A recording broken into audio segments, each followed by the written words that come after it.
안녕하세요. 반갑습니다. 이선배입니다. 오늘은 2-2-18강이죠. 예, 집단 역동성에 대해서 수업을 들어가도록 하겠습니다.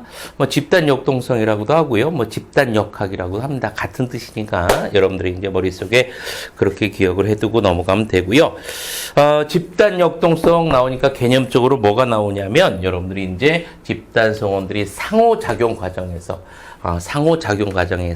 발생하는 힘이다 이렇게 나옵니다. 이게 사전적 개념이죠. 사전적 개념인데 이선배 같은 경우는 이 집단 역동성을 생각하면 이제 경제용어로 어떤 단어가 생각이 나냐면 어떤 개념이 생각이 나냐면 시너지 효과라는 걸 생각이 나요. 시너지 효과. 시너지 효과라는 건 어떤 거냐면 수학적으로 얘기했을 때 1 플러스 1이 2잖아요. 그렇죠? 1 플러스 1이 2인데 1 플러스 1이 3이 될 수 있고 4가 될 수 있는 게 시너지 효과입니다. 더 큰 효과가 나타나는 거죠. 그죠? 자, 그래서 집단에서 집단 역동성이라는 건 개인의 힘,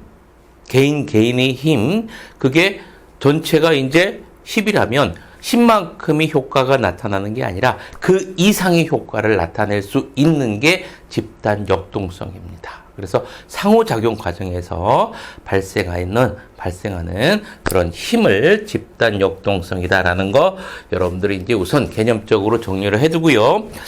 여기서 이제 시험 나올 수 있는 게 제일 중요하죠. 시험 나올 수 있는 게 뭐냐면 역시 구성 요소입니다.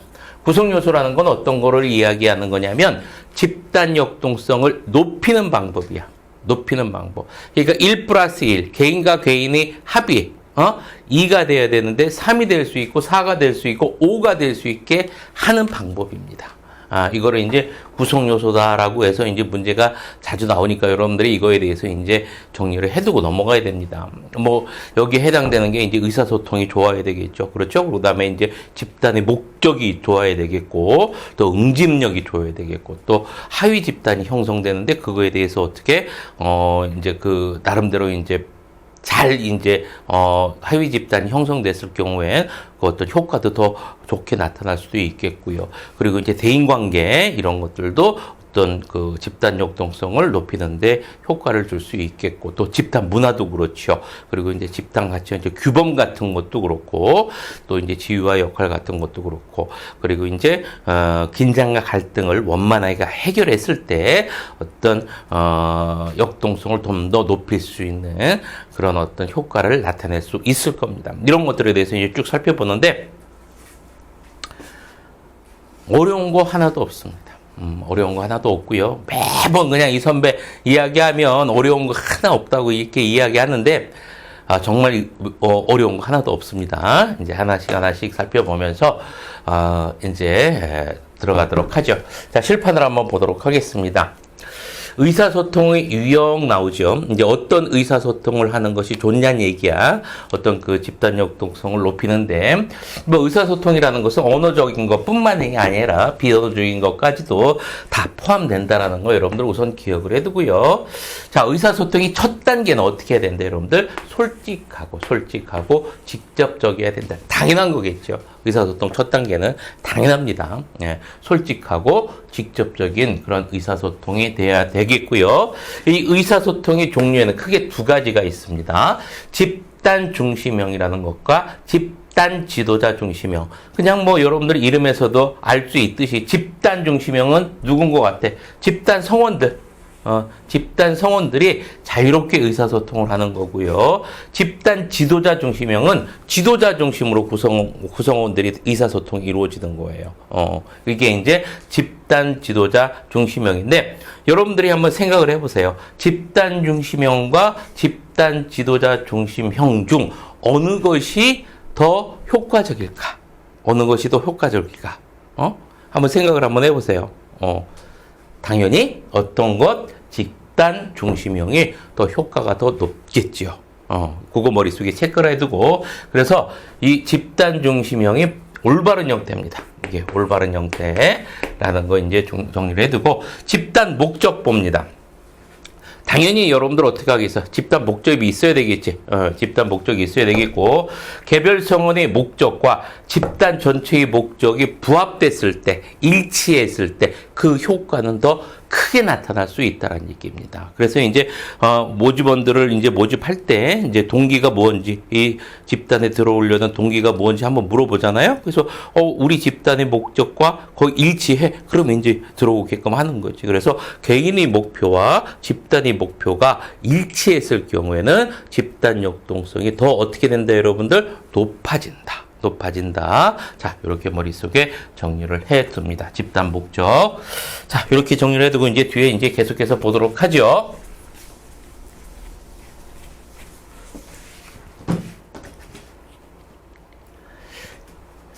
집단 응집력 한번 보도록 하겠습니다. 집단 응집력이 높다라는 거는 그 구성원들끼리 뭐가 좋다? 유대 관계가 좋고 유착 관계가 밀착되어 있다. 서로 이제 많이 경계가 없고 서로 밀착되어져 있다. 이런 뜻이겠지요. 자, 그래서 한번 보도록 합니다. 응집력이 높으면, 유대관계가 좋으면 서로 구성원들끼리 상호 의존도가 높고요. 이렇게 상호 의존도가 높을 경우엔 생산적인 작업에 어떻게 된다, 여러분들? 유리하다. 생산적인 작업이란 것은 물건을 만들어내는 거죠. 물건을 만들어내는 겁니다. 그래서 이제 구성원들이 밀착되어 있고 서로 친하고 이렇다면 이럴 경우엔 서로에 대한 장단점을 잘 알 거란 말이죠. 그러다 보니까 물건을 만드는 데 있어서 나 힘이 세니까 이거 하고 넌 손이 빠르니까 저거 하고 서로 이렇게 어떻게 분담을 빠르게 할 수가 있겠죠. 그래서 어떤 생산적인 작업에 유리합니다. 집단 응집력이 높을 경우에 이렇다라는 거 기억을 해두고, 당연히 여러분들 서로 의존 관계가 높고 밀착 관계가 서로 굉장히 좋기 때문에 자기 노출에 대한 저항감은 당연히 어떻게 낮을 수밖에 없겠죠. 자, 이렇게 했다라는 거 여러분들 정리를 해두고요. 그렇기 때문에 사회복지사 같은 경우는 집단 응집력을 높이기 위해서 노력을 해야 된다라는 것까지 여러분들 정리를 해두고, 마지막으로 하나 더 정리를 해두자면 집단 치료에도 좋습니다.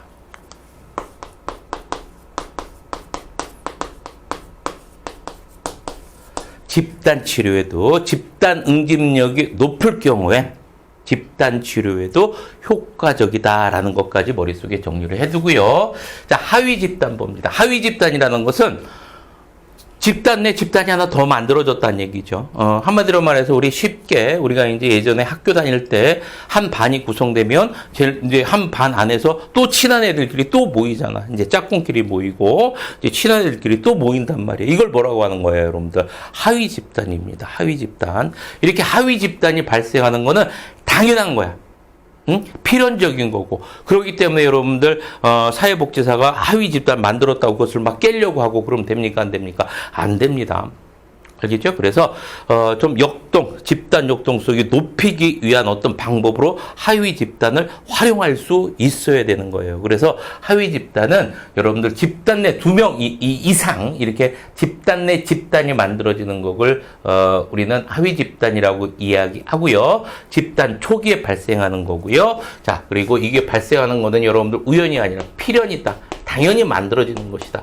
그렇기 때문에 사회복지사는 이 하위 집단을 잘 활용할 필요가 있습니다. 자, 그리고 대인관계 봅니다. 이제 대인관계 이타적인 그런 그 생각이 많은 친구들 같은 경우는 집단을 구성하더라도 별 문제가 없습니다. 왜? 어떤 이타적이라는 거는 어떤 집단 중심적인 그런 사고를 갖고 있는 친구들이기 때문에. 근데 자기애가 너무 강한 사람이 있죠. 이런 사람들은 여러분들 잘 뭉칩니까? 잘 뭉치지 못합니까? 뭉치지 못하죠. 예? 이럴 경우에 사회복지사는 이런 그 좀 자기애가 강한 그런 친구들한테 어떤 집단 중심적인 사고 아니면 이타적인 사고 이런 것들을 이야기하면서 그런 것들을 행동으로 옮길 수 있도록 도와줘야 됩니다. 이런 친구들이 이제 집단주의적 사고, 이타주의적 사고를 가질 수 있도록, 그럴 경우에 어떻게 더더욱 집단 역동성은 높아질 수 있겠죠. 자, 우리는 하나다. 딱 그러니까 너 혼자 이렇게 있지 말고 우리 함께 하자. 이렇게 하면 마음이 돌려서 막 함께 하면 더 플러스가 될 수 있잖아. 그렇죠? 자, 그래서 한번 봅니다. 자기애적 성향이 강한 사람들, 이타적이지 못한 사람, 그런 친구들 같은 경우는, 이제 집단주의적 사고나 아니면 이타주의적 사고가 가질 수 있도록 적절한 행동을 하면서 도와주는 것이 집단 역동성을 높이는 데 좋은 효과를 낼 수가 있다라는 얘기고요. 자, 그리고 이제 집단 문화입니다. 집단 문화. 집단 문화는 여러분들 뭐를 얘기하는 겁니까? 이제 개별 문화의 합의죠. 개별 문화의 합의를 얘기하는 겁니다. 자, 그런데 여러분들 한번 생각을 한번 해보세요. 집단 문화가 형성하는 게 좋긴 좋아요. 그렇죠? 집단 문화가 형성하는 게, 이 집단 문화가 잘 형성하면 여러분들 응집력도 높아질 수 있고 그렇잖아요. 그렇죠? 협력심도 높아지고 막 그러기 때문에 집단 문화가 형성이 되는데, 집단 구성원이 있죠. 동질적인 경우도 있겠고, 동질적인 경우도 있겠고, 이질적인 경우도 있을 거예요. 그렇죠? 자, 그러면 동질적일 때 집단 문화가 빠르게 형성이 될까? 이질적일 때 집단 문화가 빠르게 형성이 될까? 당연히 동질적일 때. 동질적일 때 빠르게 형성이 되지만 이질적일 때는 어떻게 된다, 여러분들? 느리게 집단 문화가 형성이 됩니다. 알겠죠? 자, 그래서 집단 문화 형성에도 역시 뭐가 된다, 여러분들? 집단 역동성을 높이는데 어떤 그 효과를 줄 수 있다라는 거 기억해 두고요. 집단 가치와 규범을 제정한다. 당연하겠죠? 당연하겠죠? 한번 읽어보도록 하겠습니다. 집단 내부 통제고요. 집단 가치나 규범은 외적 통제 수준을 감소할 수 있다. 외적 통제 수준을 감소할 수 있다. 그리고 집단 성원 간 합의에 의해서 제정된다. 규범 가치는 당연한 거겠고요. 자, 이건 무슨 뜻이냐? 외적 통제 수준을 감소한다. 이건 무슨 뜻입니까, 여러분들? 쉽게 생각해서 반이 있으면 반장 중심으로 있죠. 반장 중심으로 이제 똘똘 뭉쳐가지고 스스로 규칙 정하고 막 이렇게 해봐요. 반이 잘 돌아가. 그러면 담임 선생님이 개입해 안 해? 개입 안 하잖아요. 그죠? 이 얘기입니다. 그래서 외적 집단 가치와 규범이 잘 제정되어 있을 때는 외적 통제 수준을 어떻게 할 수 있다, 여러분들? 감소할 수 있다. 담임 선생님이 어떻게 개입을 잘 안 한다는 이야기입니다. 자, 이렇게 집단 가치와 규범에 대해서 정리를 해두고요. 자, 그리고 이제 지위와 역할 나옵니다. 지위와 역할은 한 번 지위 그냥 계속해서 맡기지 말고 지위 같은 경우로 이제 여러 가지 이제 다들 돌아가면서 해볼 수 있도록 이렇게 하는 것이 좋다라는 이야기입니다. 자, 그리고 긴장 갈등이 서로 있었을 때 구성원들이 여러 사람들이 다 와 있다 보니까 여러 대립 갈등 분명 있을 거예요. 없을 수는 없죠. 없을 수는 없습니다. 그럴 때 어떻게 한다, 여러분들? 그 문제를 잘 풀었을 때 좀 더 건설적으로 그 구성원, 그 집단이 나아가고요. 그럴 경우는 어떻게 된다, 여러분들? 집단 역동성도 역시 높아질 수 있겠죠. 자, 여기까지 쭉 한번 긴장 갈등까지 우리 이제 집단 역동성 구성 요소 높이는 방법에 대해서 쭉 살펴봤는데 어떻습니까, 여러분들? 굳이 외울 거 있을까? 여러분들 한번 쭉 읽고 한번 생각해 보고 있죠. 좀 이해가 안 되는 부분은 이 선배 강의 다시 한번 더 듣고 정리하면은요, 굳이 외우지 않아도 됩니다. 굳이 외우지 않아도 됩니다. 자, 그렇게 이해를 하고 좀 중요한 것만 체크를 해두고 넘어가세요. 자, 이렇게 하고 뒷장 넘겨서 이제 뭐에 대해서 봐야 되냐면 집단 구성 시 고려 사항에 대해서 살펴보도록 하겠습니다. 이것도 역시 여러분들이 그냥 쭉 한번 읽어보고 넘어가면 돼요. 응집력을 높이기 위해서 응집력 아까 구성 요소로서 집단 역동성을 높이는 데 중요한 역할을 한다고 했었습니다. 집단 응집력을 높이기 위해서 참여 동기가 유사한 성원을 모집한다. 이건 여러 가지 면에서 여러분들 참여 동기가 유사한 그런 사람들끼리 모여 있는 게 좋겠죠. 앞에 우리가 살펴봤지만. 자, 그래서 참여 동기가 유사한 성원, 이거는 응집력뿐만 아니라 여러 가지 목적에 의해서도 유사한 성원을 모집하는 게 좋고요. 집단은 폐쇄형이 아니라 어떤 형이 좋다, 여러분들? 개방형이 좋다. 무슨 뜻입니까? 들어오고 나가는 것이 자유롭다는 이야기입니다. 들어오고 나가는 것이 자유롭다는 이야기고, 동질성 향상을 위해 사전에 욕구 수준을 파악한다. 이것도 역시 여러분들 이 1번하고 거의 일맥상통하지요. 그렇죠? 동질성 구성원들을 어떻게 한다, 여러분들? 비슷한 성격을 갖고 있는, 목적을 갖고 있는 구성원들끼리 같이 모이게 한다. 이런 뜻이겠고요. 자, 목표에 따라 집단의 크기를 융통성 있게 고려한다. 집단의 크기를 고정적으로 하지 말고 어떻게 한다, 여러분들? 융통성 있게 고려한다. 집단을 크게 할 수도 있고 작게 할 수도 있고 이렇게 한다는 이야기겠고요. 자, 그리고 이제 쾌적한 장소를 선정한다. 너무 칙칙하거나 너무 폐쇄된 공간 말고 좀 더 안정감을 줄 수 있는 그런 공간을 그런 장소로 정하면 되겠죠. 자, 이렇게 집단 구성 시 고려 사항까지 한번 살펴봤고요. 이제 문제를 풀면서 정리를 하도록 하겠습니다. 자, 집단을 구성할 때 고려할 내용으로 옳지 않은 것은 바로 문제가 나왔네요. 집단의 응집력을 높이기 위해 참여 동기가 유사한 성원을 모집한다. 맞죠? 자, 그대로 나왔고요. 다양한 집단 성원의 참여를 유도하기 위해 폐쇄형 집단이 아니라 어떤 집단, 여러분들? 개방형 집단으로 구성돼야 된다. 자, 그러면 73번의 정답은 2번이 나왔네요. 3번, 집단 성원의 동질성을 높이기 위해 사전에 욕구 수준을 파악한다. 맞지요? 사전에 어떤 그 욕구 수준을 갖고 있는지 파악해서 같은 성질을 갖고 있는 사람들끼리 집단을 구성해주면 좋겠고요. 집단의 목표에 따라 집단의 크기를 융통성 있게 정한다. 집단의 크기는 어떤다? 고정되어 있으면 안 된다라고 이야기했었고, 집단이 정서적 안정감을 높이기 위해 쾌적한 장소를 선정한다. 맞습니다. 그래서 73번의 정답은 2번이 되겠습니다. 74번 봅니다. 집단 역학이 구성 요소가 아닌 것은, 이 문제를 딱 보고 이 선배 이러니까 외워야 되잖아요. 이거 어떻게 이거 외워야지 되지. 글쎄요. 외워야 될까요? 나는 안 외워도 되던데. 자, 집단 역학의 구성 요소. 자, 쭉 읽다 보면 한번 여러분들이 이제 이 선배하고 같이 쭉 갔어요. 한번 봅니다. 긴장과 갈등을 잘 해결했을 때 집단 역동성이 높아진다라고 했었지? 자, 1번 됐어. 가치와 규범 있어야 된다라고 했어, 없어야 된다고 해서 당연히 있어야 되겠고. 그렇죠? 그래서 내부 통제. 자, 그리고 집단 목적이 있어야 됐어, 없어야 됐어. 집단 목적 당연한 거겠죠. 목적이 없으면, 그래서 개인 목적과 집단 목적이 일치했을 때 어떻게 된다, 여러분들? 시너지 효과가 더 크다라고 했었습니다. 집단 역동성이 더 크다라고 얘기했었고, 의사소통 유형 어떤다라고 했었습니까, 여러분들?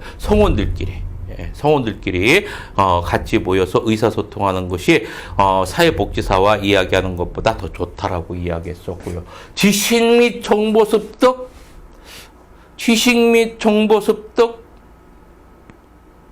기억이 납니까? 안 나잖아요. 뭐 억지 부리는 거 아닙니다. 여러분들 몇 번 반복해서 이렇게 생각을 한번 해보세요. 생각을 하면 문제 풀 때 정답이 나올 수 있습니다. 알겠습니까? 예, 나올 수 있습니다. 자, 오늘은 간단하게 집단 역동성에 대해서 이제 쭉 살펴봤습니다. 살펴봤고요. 여러 가지가 쭉 나왔지만, 여러 가지가 나왔지만, 집단을 구성했을 때 어떤 것이 더 효과적이고 이들이 능력을 최대한 이끌어낼 수 있을까라는 것을 선제적으로 여러분들이 생각을 하고서 그 내용에 대해서 한번 좀 살펴보면 공부하기가 훨씬 수월해질 겁니다. 수월해질 거예요. 자, 오늘 긴 시간 아니었죠? 짧은 시간 동안 여러분들 고생 많이 하셨고요. 다음 시간이 이제 중요한 부분 나가죠. 중요한 부분 나가니까 오늘 요 정도만 하고 수업을 마치도록 하겠습니다. 자, 고생하셨고요. 한번 쭉 봤던 거 쭉 다시 한번 정리해주고 어떻게 합니까? 책도 없습니다. 자, 고생 많이 하셨습니다. 오른손 들고 파이팅 하면서 이 시간 마치도록 하겠습니다. 파이팅!